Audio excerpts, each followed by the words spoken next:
On a quiet morning in western India, the basalt cliffs of the Deccan Plateau rise like a fortress against the pale sky. From a distance, they seem solid, immovable, untouched by human hands. But step closer, follow the winding path to their heart, and something extraordinary appears. An entire temple, immense and intricate, carved not stone by stone, but freed whole from the mountain itself. No seams, no assembly, just one continuous rock, shaped into pillars, halls, courtyards, and towers. The air here carries a weight, not oppressive, but heavy with centuries of devotion and mystery. The soft sound of wind brushing over stone mixes with the faint echo of your footsteps. Sunlight spills across sculptures so finely carved they seem almost alive, their shadows breathing with the slow rhythm of passing clouds.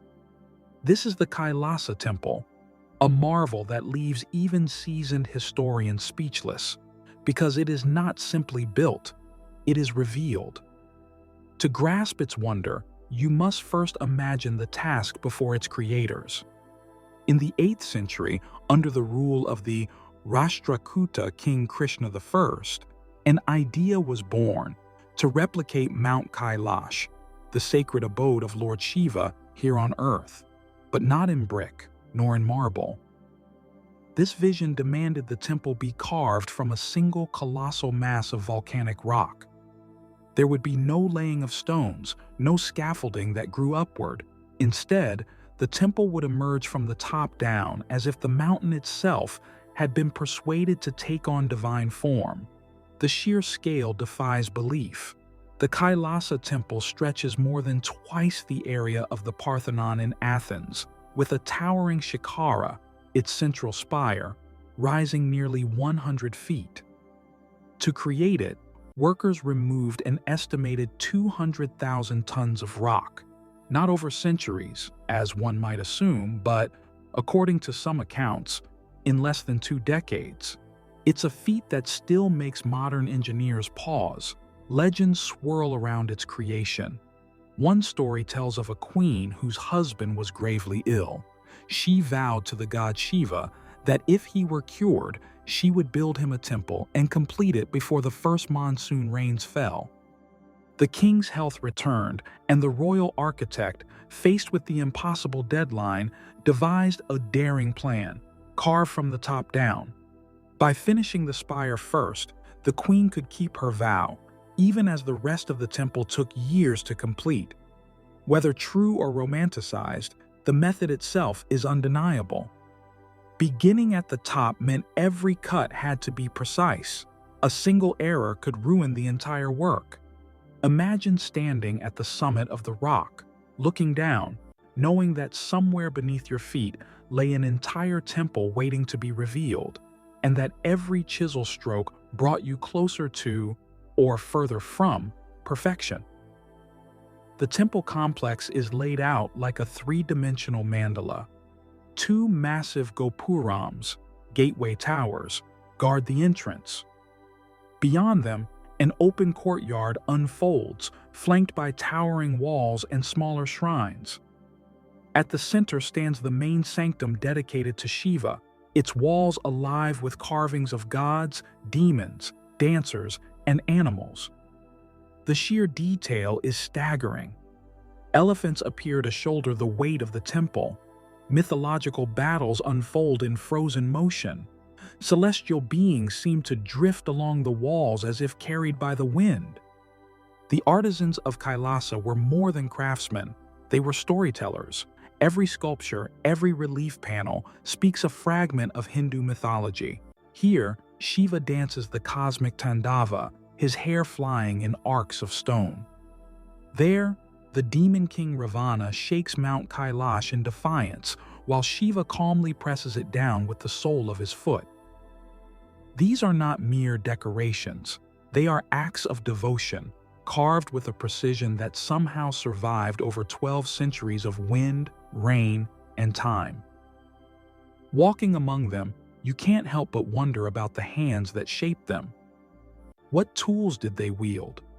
The basalt here is stubborn, dense. far harder than the sandstone used in many other temples. Conventional history tells us they used iron chisels and hammers, a workforce of thousands laboring for years. But even so, the speed and accuracy of the work raise questions. Removing 200,000 tons of stone, shaping it into perfect symmetry without a single supporting error seems beyond the ordinary. Some historians suggest the Rashtrakutas may have inherited earlier quarrying knowledge from forgotten sources, possibly dating back to more ancient Indian kingdoms. Others whisper about lost techniques for cutting and polishing stone, perhaps even ways of softening it temporarily. More speculative minds, the ones who stand before Kailasa and feel a twinge of the impossible, entertain the idea that this was the work of an advanced civilization long vanished from the historical record. It's easy to see why the mystery lingers. The temple's proportions are flawless. The columns align in such a way that they carry sound through the halls with uncanny clarity, perfect for chants and ritual music. The sunlight, at certain times of year, pierces straight through the entrance to strike the inner sanctum, bathing Shiva's image in gold. Was this simply luck or careful astronomical calculation? Even the approach to the temple adds to its drama. From outside, the cliff face hides the secret within. Only when you pass through the gates does the full scale reveal itself, as if the temple is emerging from another realm. This play of concealment and revelation feels deliberate, a reminder that the divine is not always immediately visible, it must be sought. Of course, not all of Kailasa's story is bound to legend. The Rashtrakutas were powerful patrons of art and architecture, and their capital at Ellora became a center for both religious devotion and cultural display.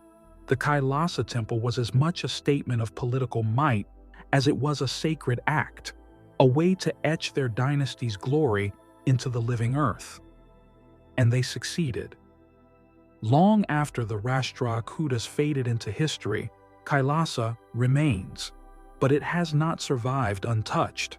Over the centuries, the temple has witnessed invasions, weathered neglect, and endured the steady erosion of time. Yet, the carvings still hold their grace. The elephants still strain beneath invisible weight. The spire still rises, unbroken, against the sky. Standing there, you feel as though you've stepped into a conversation that began more than a millennium ago and has never truly ended. Some visitors claim there is an energy here, a resonance that hums beneath the surface. They speak of feeling lighter or calmer as they walk the halls. Others say the air carries a faint vibration, as if the mountain itself remembers the hands that shaped it. Skeptics chalk it up to the power of suggestion, but anyone who has stood in the shadow of Kailasa knows there's something more, something beyond the reach of mere description. Could it be that the temple's very creation, carved in an unbroken act from a single stone, has left it with a kind of unity that living structures rarely possess? Perhaps it is the wholeness of the place, the fact that it was never assembled but always was, that gives it a presence we can feel, and so the mystery endures.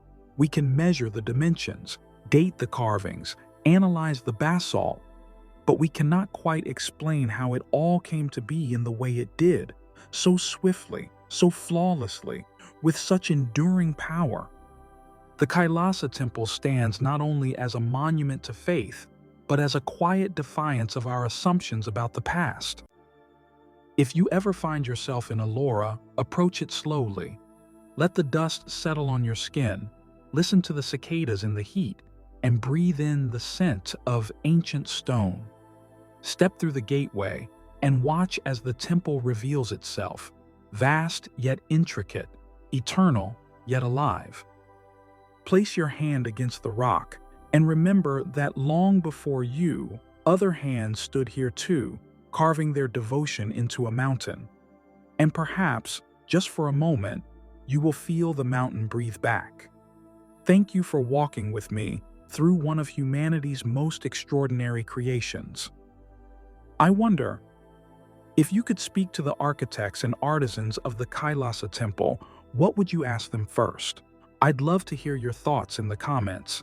And if you enjoyed this journey into the unknown, please like, comment, and share. It truly helps keep these stories alive.